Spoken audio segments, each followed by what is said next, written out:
ప్రపంచవ్యాప్తంగా obesity bomb అనబడే స్థూలకాయం సమస్య డేంజర్ బెల్స్ మోగిస్తోంది. ఈ విషయంలో భారతదేశం కూడా తక్కువ తినలేదని నివేదికలు హెచ్చరిస్తున్నాయి. తాజాగా Tony Blair institute for global change విడుదల చేసిన ఒక నివేదిక ప్రకారం చూస్తే భారతీయ వయోజనుల్లో దాదాపు ప్రతి నలుగురిలో ఒకరు స్థూలకాయం లేదా అధిక బరువుతో బాధపడుతూ ఉన్నారు. పట్టణాలు, గ్రామాలు అనే తేడా లేకుండా దీని వల్ల వచ్చే వ్యాధులు కూడా వేగంగా పెరిగిపోతున్నాయి. నేషనల్ ఫ్యామిలీ హెల్త్ సర్వే ద్వారా 2019 నుంచి 2021 వరకు సేకరించిన వివరాల ప్రకారం దేశంలో 24% మంది మహిళలు, 23% మంది పురుషులు అధిక బరువు లేదా స్థూలకాయంతో ఉన్నారు. 30 ఏళ్ల కిందటితో పోలిస్తే ఒబేసిటీ సమస్య సుమారు 5 రెట్లు ఎక్కువ కావడం ఆందోళన కలిగిస్తున్నటువంటి విషయం. నగరాల్లో ఈ పెరుగుదల మరింత ఎక్కువగా ఉంది. రాష్ట్రాల మధ్య కూడా స్థూలకాయం విషయంలో తేడాలు కనిపిస్తూ ఉన్నాయి. ఉదాహరణకు ఢిల్లీలో 41% మంది మహిళలు స్థూలకాయలు కాగా మేఘాలయలో 12% మంది మాత్రమే ఉన్నారు. పిల్లల విషయంలో కూడా ఈ పరిస్థితి తీవ్రంగానే కనిపిస్తోంది. ఢిల్లీలో 6 నుంచి 16 ఏళ్ల మధ్య వయసున్న పిల్లల్లో 22.8% మంది, మహారాష్ట్రలో 13.6% మంది ఊబకాయంతో బాధపడుతూ ఉన్నారు. ఇది కేవలం భారతదేశంలోనే కాదు, ప్రపంచమంతటా విస్తరిస్తున్నటువంటి ధోరణి. 1990 నుంచి ప్రపంచంలో స్థూలకాయుల పెరుగుదల రేటు రెండింతలైంది. ప్రస్తుతం దాదాపు 100 కోట్ల మంది దీన్ని బారిన పడ్డారు. ఇదే తీరు కొనసాగితే 2050 కల్లా ప్రపంచంలోని సగానికి పైగా జనం అధిక బరువు లేదా స్థూలకాయలు అయ్యే ప్రమాదం ఉంది. గత 2 దశాబ్దాల్లో ప్రపంచవ్యాప్తంగా ఆరోగ్య సంరక్షణ ఖర్చు రెట్టింపైంది. అయినా ప్రజలు మెరుగైన ఆరోగ్యాన్ని అనుభవించలేకపోవడం గమనించాల్సిన విషయం అంటున్నారు వైద్య నిపుణులు. ఊబకాయం ఇప్పటికే భారతదేశంలో వ్యాధుల భారాన్ని పెంచుతోంది. దీనివల్ల ఆర్థిక వ్యవస్థపై కూడా తీవ్ర ఒత్తిడి పెడుతోంది. ఊబకాయం కారణంగా ఆరోగ్య సంరక్షణ కోసం భారత్ ఏటా సుమారు 21,404 కోట్ల రూపాయలు ఖర్చు చేస్తోంది. అలాగే స్థూల దేశీయోత్పత్తి జీడీపీలో దాదాపు 1% అంటే సుమారు 2,57,759 కోట్లు తగ్గుతోందన్నమాట. దీనిని బట్టి దేశంలో చాప కింద నీరులా విస్తరిస్తున్న ఒబేసిటీ సమస్యను అర్థం చేసుకోవచ్చు మనం.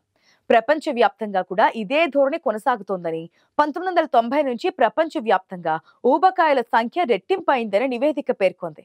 Eat right India, fit India వంటి ప్రభుత్వ కార్యక్రమాలు ఆహారపు అలవాట్లను మెరుగుపరచడంలో సహాయపడుతున్నాయని ప్రశంసించింది. నివారణ, ఆరోగ్య సంరక్షణను దేశ అభివృద్ధి వ్యూహంలో కేంద్ర భాగంగా మార్చాల్సిన అవసరం ఉందని నిపుణులు అభిప్రాయపడ్డారు.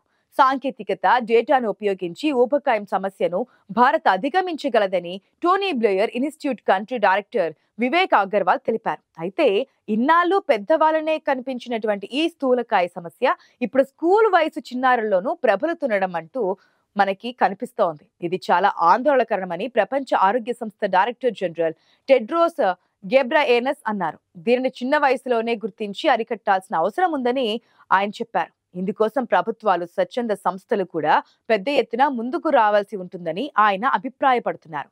4 ఏళ్ల క్రితం ప్రపంచాన్ని వణికించిన కరోనా కారణంగా ఊబకాయం సమస్య పెరుగుతూ వస్తుందని అధ్యయనాలు చెబుతున్నాయి. మన దేశంలోనే కాదు, ప్రపంచవ్యాప్తంగా కరోనా కారణంగా పలు దేశాలలో బాల్యం బరువెక్కింది. అవును, లాక్డౌన్ నిబంధనల కారణంగా బడులు మూతపడ్డాయి. నెలల తరబడి చదువులు ఇంట్లోనే కొనసాగాయి. బయట తిరిగి ఆటపాటలతో వ్యాయామం చేయాల్సిన పిల్లలు వారి ప్రమేయం లేకుండానే బరువెక్కిపోయారు.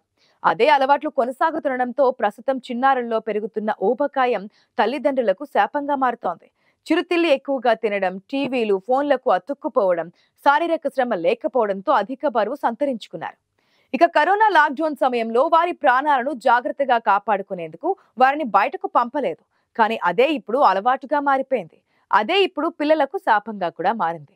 4 గోడల మధ్య వారు తమ ప్రపంచాన్ని చూసుకుంటున్నారు. కదలకుండానే కాలం గడిపేస్తున్నారు. పిల్లల్లో ఫిజికల్ యాక్టివిటీ దారుణంగా పడిపోయింది. చైల్డ్హుడ్ ఒబేసిటీ కారణంగా హైపర్ టెన్షన్, డయాబెటీస్ లాంటి జాడ్యాలు వెంబడిస్తూ ఉన్నాయి. పిల్లల శరీరాలలో మార్పులు స్పష్టంగా కనిపిస్తున్నాయి. అంతా ఓవర్ సైజులో కనిపిస్తున్నారు. ఇంటి పట్టునే ఉండడంతో బొద్దుగా రంగు తేలిన ఒబేసిటీ అనే సమస్య వారిని వేధిస్తోంది. ఇప్పుడు ఆ సమస్య తల్లిదండ్రుల ముందు కొండంత సైజులో కనిపిస్తోంది. ఎక్సర్సైజులు లేకపోవడంతో పిల్లలు తేలికగానే ఒబేసిటీ బారిన పడతారు. ఒబేసిటీ విషయంలో పిల్లలకు తగిన వ్యాయామం అందేలా చూడాలి. దాంతో పాటే పిల్లలకు మంచి ఆహార నియమాలు, క్రమబద్ధమైన జీవన విధానాన్ని అలవాటు చేయాల్సి ఉంటుంది. మనం తలుచుకుంటే పిల్లల్లో కానీ పెద్దల్లో కానీ ఊబకాయ సమస్యకు తేలిగ్గా అడ్డుకట్ట వేయవచ్చు. స్థూలకాయానికి దారితీసే పిజ్జాలు, బర్గర్లు, చెడు కొలెస్ట్రాల్ ఉన్న ఇతర ఆహార పదార్థాలు, శీతల పానీయాలకు దూరంగా ఉండాలి. వాటికి బదులుగా పండ్లు, పండ్ల రసాలు ఎక్కువగా అందించాలి. ఆరోగ్యానికి అన్ని విధాలా మేలు చేసే పోషక విలువలున్న ఆహారం అందించడం అత్యంత శ్రేయస్కరం అంటున్నారు నిపుణులు. ఇది వయసుకు సరిపడా బరువు పెరగడానికి తోడ్పడతాయి. పిల్లలు ఆటపాటలు మర్చిపోయి చాలా కాలం అయిపోయింది కదా. ఎంతసేపు ఫోన్లు, ట్యాబ్లు, టీవీలు, వీడియో గేమ్ల వంటి వాటికి అతుక్కుపోతున్నారు. వారిని పార్కులకు, మార్నింగ్ వాక్లకు వెళ్లి రావడాన్ని ఎంకరేజ్ చేయాల్సి ఉంటుంది. వారి శరీరాలకు కనీస వ్యాయామం అందేలా చూడాల్సి ఉంటుంది. ప్రస్తుత పోటీ ప్రపంచంలో కేవలం ర్యాంకులకు మాత్రమే ప్రాధాన్యత ఇచ్చే కార్పొరేట్ స్కూళ్లు ఆటపాటలను పక్కన పెట్టాయి. పాలకులు కనీసం వాటి వంకైనా చూడడం లేదు. అందుకే తల్లిదండ్రులు వాటి విషయంలో జాగ్రత్తలు తీసుకోవాలి.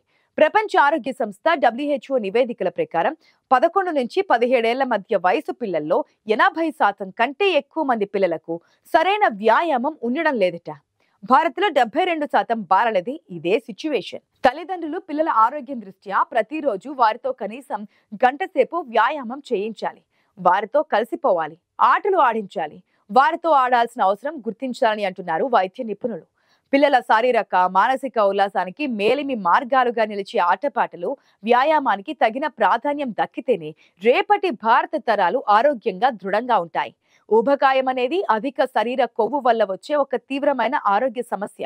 ఇది గుండె జబ్బులు, మధుమేహం, స్ట్రోక్ మరియు కొన్ని రకాల క్యాన్సర్లు వంటి అనేక ఇతర వ్యాధులకు దారితీస్తూ ఉంటాయి. ఇది జీవన నాణ్యతను కూడా తగ్గిస్తోంది మరియు మానసిక ఆరోగ్య సమస్యలకు కూడా కారణం కావచ్చు. పెద్దయ్యాక ఆ వ్యక్తి ఊబకాయం బారిన పడతారా లేదా అన్నది చిన్న వయసులో ఉన్నప్పుడే పాలిజెనిక్ రిస్క్ స్కోర్ ఆధారంగా తెలుసుకునేందుకు వీలవుతుందని డెన్మార్క్లోని యూనివర్సిటీ ఆఫ్ కోపెన్హాగెన్ పరిశోధకులు చెబుతున్నారు. ఈ టెస్ట్ సాయంతో 5 ఏళ్ల వయసుకే ఊబకాయం ముప్పు అంచనా వేయవచ్చు. ఈ పరిశోధనా ఫలితాలు నేచర్ జర్నల్లో ప్రచురితమయ్యాయి. అయితే ఊబకాయం అనేది యూరప్ దేశాలతో పోల్చితే భారత్లో భిన్నంగా కనిపిస్తుందని శాస్త్రవేత్తలు చెబుతున్నారు. యూరప్ దేశాల్లో ఊబకాయం శరీరం అంతా కనిపిస్తోంది, కానీ భారత్లో మాత్రం ఒబేసిటీ పొట్ట భాగంలో మాత్రమే కనిపిస్తోంది. యుక్త వయసులో జీవనశైలి మార్పులు చేయడం ద్వారా ఊబకాయం ముప్పును అధిగమించే వీలుంటుంది. ఆహారపు అలవాట్లు, సమయానికి తినడం, మద్యానికి దూరంగా ఉండాలి. అధిక కొవ్వు పదార్థాలు కలిగిన ఆహారానికి దూరంగా ఉండడం ద్వారా సమస్యను చాలా వరకు అధిగమించవచ్చు. అయితే జీవనశైలిలో మళ్ళీ మార్పులు చేస్తే తిరిగి ఊబకాయం బారిన పడే అవకాశం ఎప్పుడూ పొంచి ఉంటుంది. చాలా మంది అధిక బరువు, స్థూలకాయం ఒక్కటేనని అనుకుంటారు. కానీ అధిక బరువు వేరు, స్థూలకాయం వేరు.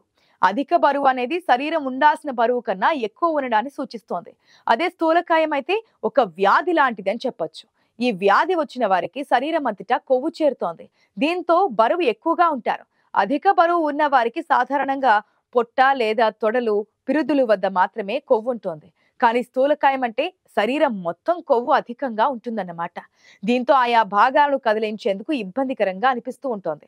అయితే అధిక బరువు, స్థూలకాయం రెండూ దాదాపుగా ఒక్కటే అయినప్పటికీ స్థూలకాయం బారిన పడ్డవారు మాత్రం ఒక పట్టాన తగ్గరు. బరువును తగ్గించుకోవడం కోసం చాలా తీవ్రంగా శ్రమించాల్సి వస్తోంది.